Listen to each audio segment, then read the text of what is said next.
Since Keitaro accepted hunting spirits with Yai, she welcomes him in the dark side. Before leaving, he asks Yai if she has met spirits in groups before. She states that they are pretty rare, and they only feed on each other. But sometimes, spirits don't know they are dead, or tied to a certain location. Sometimes, they group due to fear of a bigger threat around. Keitaro worried that a spirit that dangerous was near the camp. Yai assures him that there was not, since she did not sense any. She knows one spirit that much more dangerous and nastier, the one that kidnapped her mother's soul. She has named it, the Spectre of Death. A name from the story of Hyakki Yagyo. Yai makes something for Keitaro, using his spirit magnetism as a conduit. They pray for God to lead them in the right direction. Keitaro insists on finishing the classes before going to the haunted place. Yai finishes it easily. They head out, and find Eiko waiting for them in the car and ready to go. On their way, Keitaro remembers what happened when he reached the house today. He was really nervous to ring the doorbell after he confessed his love to Keitaro. They are now dating. And for sure it's his first time dating. Eiko opened the door for him, making him feel more anxious. And she didn't let him in until he said that they are boyfriend and girlfriend. However, he is stressing out about protecting Eiko and Yai. Yai notices how nervous he is, so she tells him to relax, and that she is here. Now, they are hiding in a popular haunted place, known to be the spookiest place in the city, which is the S-Tunnel. There are stories over the internet talking about that place. A woman covered in blood wanders on the tunnel. A woman and her child cross in front of your car. Your back mirror reflects the image of someone crawling towards you. Finally, an upside-down woman stares at the driver and then falls on the hood of the car.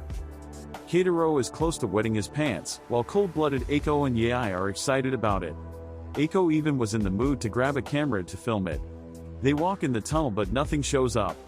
When Keitaro touches a wet wall, a drop of water falls, making Eiko scream and scare Keitaro. They keep walking, and Eiko holds Keitaro's hand. He looks to her to reassure her. But she is 10 meters away. And the hand is still holding his hand. He screams and tries to get rid of it. Yai sees it using her other pupil, and attacks it with her servant spirits, but it escapes. Keitaro still feels its presence. Yai asks to go and come back in the car. They head back to the car, not seeing the spirit observing them. They stop in the middle of the tunnel waiting for the spirits. They wait for some times but nothing happens. But Keitaro is sensing something. He looks in the mirror and sees a spirit crawling towards them. He thinks someone is hurt. Eiko reminds him of the stories they read about a woman crawling towards the cars. They look back to the front glass, finding a scary, terrifying woman staring at them. Scared, they look at her, without clinging. Yai presses on the fuel, leading to hitting the spirit and throwing her off the car. Yai figures out that she cannot enter the car unless they let her in. Yai opens the car's door and lets it in. She gives Keitaro a doll, stating that the spirit is on his left. Keitaro freaks out. They cause a mess in the car, but eventually, he captures it. Keitaro keeps shocking it with the rice straw rope, which is as powerful as salt. They decide to go home. Keitaro can't believe that everything went that smoothly, although he feels that something strange. Not noticing the free spirit sitting by him.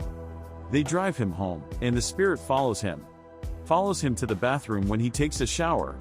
Then he goes to bed, thankful that everything went fine. Closes his eyes, wishing that it keeps going that easy. The spirit takes advantage, and does her move. Strangles him by her long hair and pulls him out of his bed to face an unbelievable destiny. Meanwhile, Yai figures the truth. They caught a random wandering spirit. It's possible that it used an illusion to get into the car and follow them.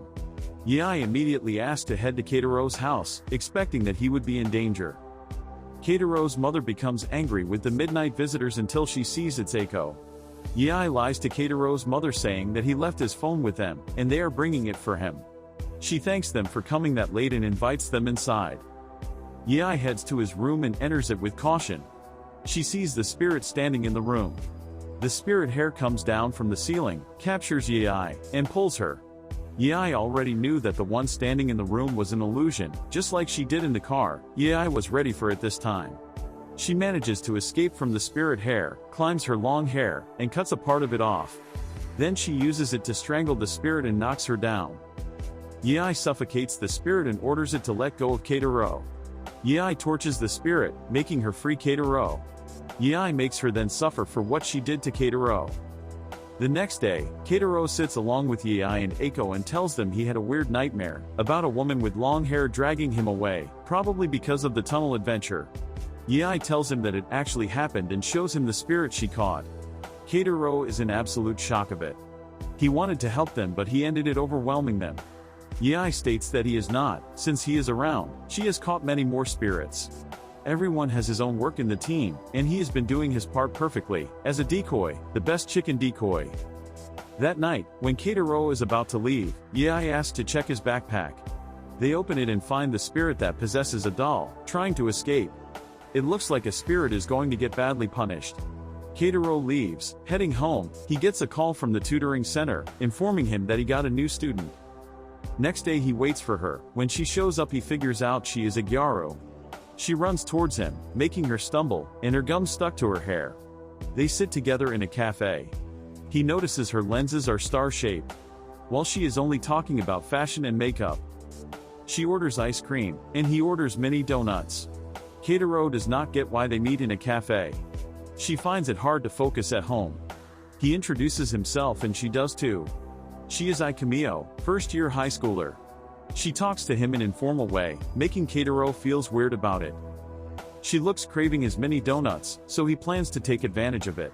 He offers her a piece for every question she answers correctly, and he is going to pay for her dessert as well. If she answers wrongly he eats a piece. She ends up answering all the questions wrong. And Keitaro eats all the mini donuts. She gets frustrated and rings the bell to order something. The waitress stumbles while approaching Ai and water spills onto her. She breaks into tears, believing that she has the worst luck ever. Keitaro notices something strange and asks her if she is having any sleep paralysis or sore shoulders. She is surprised how know about that. He points to a step shaped on the poured water on the floor. He admits that since they met he sensed something but did not want to mention it. She tells him her story. She has bad luck. Spirits never possessed her, but they cause her bad luck and hurt people around her. For example, earlier today when she stumbled, she felt a hand grab her ankle. She had an older brother, and they were really close. But one day, something really bad happened to him. A pile of construction steel fell on him, leading to his tragic death. She believes that the spirit Keitaro is sensing is her brother's and he is protecting her. Because of it, he cannot rest in peace. She acts fine for her brother, and that was the reason she hired Keitaro, to get better grades and show him she is doing fine. Keitaro decides to help her and offers to take her to someone who can help her. Take her to Yi. She underestimates Yi's powers, especially since she is a little kid. She explains her situation to Yi, which is basically to get rid of the spirit following her so she lives freely. Yi, using her second pupil, finds two spirits around her. Her brothers and another spirit of a scary woman. She strangles a doll and drowns it in water. A trick she uses to capture spirits. It works and Yi captures it easily. On Ai's way out, Yi takes a hair from her to protect her, and tells her to visit whenever she needs help. But noticing Ai's star-shaped eyes are normal now. Yi makes a doll with Ai's hair to protect her. Meanwhile, Keitaro sees the spirit they caught, asking him to protect Ai. Telling him that she is not dangerous, but Ai's brother is. Keitaro wakes up from his dream, due to his ringing phone. He answers the phone. Yi tells him that Ai is in danger. The doll she put her hair into is getting strangled. They rush to Ai's house on Keitaro's bike. Yi asks where Ai lives, then climbs the building to get her house as fast as possible. Ai suffers from sleep paralysis, opens her eyes, and finds her brother strangling her. Yi sees the doll with her getting hurt, and rushes to get to the apartment. Ai crying, asking her brother why he is doing that. Yi enters the room and approaches Ai and her brother. The time passes 12 o'clock. Surprisingly, Ai's brother starts vanishing. Because it has been 49 days since his death. Yi asks him why he is hurting her. He states that he wants to spare her fate. Ai cries. Yi gets close to her, to reassure her. Ai hugs her and asks her to stay next to her. Keitaro comes in and gives her something to drink. She keeps crying, wondering why he would hurt her. Keitaro tells her that he did not feel anything evil about her brother, maybe he had a reason. She can't understand his reasons, especially since she is going to die in 4 years when she becomes 20. Because a god fell in love with her. Keitaro sees a picture next to Ai, with the spirit he saw in the dream. Yi sees it too, but Ai does not. Yi recognizes the spirit as the one they caught earlier. Yi comes to a conclusion: the stars disappeared from I's eyes after they caught the spirit. Now the stars have appeared in her eyes again. This means the one spirit they caught has fought every spirit in her room and broken out. The house blacks off. Spirits are getting into the house. Apparently, the god I's betrothed is leaking its energy from I herself, which lures the spirits. They are unharming now, but it's going to get crowded soon. But how has she been living in that place with no problems with the spirits? Yi decides to have Eiko pick them up, and because it's late, she uses a smart strategy to make her come. She tells her that Keitaro is alone with another girl. She comes in no time. Eiko and I meet each other for the first time. Yi tells Eiko that there are spirits here, so it's not safe and they need to leave. Meanwhile, she sends her messages on her phone, explaining to her that her brother just died and attacked her before that, and they still do not know why and they don't want to leave her alone. Eiko offers I to sleep over at her house, and they can cook something too. That cheers I. Keitaro heads to the toilet before they leave, not knowing that the dangerous spirits have joined the party. He comes across a tall spirit with vertical eyes. Keitaro sweats, but holds his fear. Decides to pretend like he did not see, and heads to the toilet. He sits in the toilets, scared, not knowing what to do. He feels it following him to the toilet. Outside, the girls are talking about food, not knowing what horror Keitaro is facing. Keitaro washes his hands. When he looks to the mirror, he sees it behind him. Putting his hands inside Keitaro's neck and touching his brainstem. If Yi's doll is not protecting him, he would be dead now. He leaves the toilet, goes back to the room, and rushes them to leave. They leave in a hurry. Yi sees the spirit, asks Keitaro what happened, and he tells her what the scary spirit tried doing. They find the stairs blocked, so they use the elevator. While heading down, they see the reflection of the spirit. No one dares to speak. Once they reach their floor, everyone leaves in a hurry. The elevator door opens suddenly, and the spirit hand stretches out and tries to pull I. The god, I is betrothed to, protect her. The spirit goes for Keitaro instead and pulls him to the elevator. I holds his hand and tries to pull him away. Eiko joins her. But they both fail to pull him away. Instead, they are all getting pulled into the elevator. For so, Keitaro leaves I's hand not to pull them with him into the elevator. When the elevator is about to close, Yi enters it at the last second. I and Eiko are left behind. I remembers how her family had to abandon her. Her brother took her in, but then he died due to her misfortune. And now, she blames herself for what happened to Keitaro. In the elevator, Keitaro and Yi stuck. The elevator heads down to the basement, but there is no basement in this building. The door opens to a lobby. At the end of the lobby, the tall, vertical eye spirit, smiling at them. He manifests a hole and grabs 4 brains out of it. 4 spirits appear in the elevator. The vertical eyes spirit scratches a brainstem. The spirits in the elevator scream in pain, crying blood. The vertical-eyed spirit points at Keitaro, ordering them to bring him. They push Keitaro, wishing he would leave the elevator. Somehow, Keitaro manages to see one of the spirit's memory. When that female spirit was alive, she was dragged into that same place. The vertical-eyed spirit horrifically attacked her and pulled her brainstem out of her neck. She cried and begged, and he was enjoying it. Keitaro informs Yi that those spirits are his previous victims. If they leave this elevator, he will not only kill them but also control them, and torture them after dying.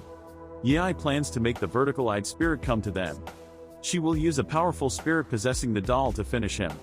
She gives Keitaro the doll, which makes the other spirits step back away from him. The doll contacted with the hair of the spirit Yi caught in Keitaro's house. Yi then runs out of the elevator. She depends on the possibility that he wanted Keitaro, not her, so he will not trap her hair. Thankfully, the vertical-eyed spirit underestimates Yi. She takes that to her advantage and goes after his feet. When she faces him, she attacks him with salt. He intends to attack, but he has not noticed the rope around his feet. Keitaro pulls the hair rope and knocks the vertical-eyed spirit down. The spirit crawls and tries to reach the brains. Yi stops him from reaching it. Sends him to pay for what he did. Fortunately, when he messed with Keitaro earlier, that doll took damage, so it's very angry. The rope gets pulled, and once he reaches the elevator, the doll captures him. The elevator works normally again, and they head to I's flat. Yi sends a message to Eiko to ensure them that they are safe. Yi sets something up. She managed to get the vertical-eyed spirit brainstem and head. She keeps it for the spirit he captured to torture him and take their revenge. It will work as a scarecrow for the other spirits to stay away from the apartment as well. They go back and meet up with I and Eiko. I hugs them with joy that they managed to survive. She blames herself for what happened, asks them to stay away. Yai convince her that they are fine and they will not let her go. On their way to Eiko's house, I plans to know what the reason made her brother try to harm her, accept the reason whatever it is, and asks Keitaro to keep his eyes on her. Keitaro is glad that she is picking herself up. Back in the house, Yai finds her room filled with blood, and her dolls are torn apart. Ai's god is powerful enough to finish the Yai army of spirits. However, Yai decides that they can defeat him. Behind them, appears, the god spirit, I loses consciousness. The god asks how they plan to defeat him, and Yai's spirits cannot even scratch him.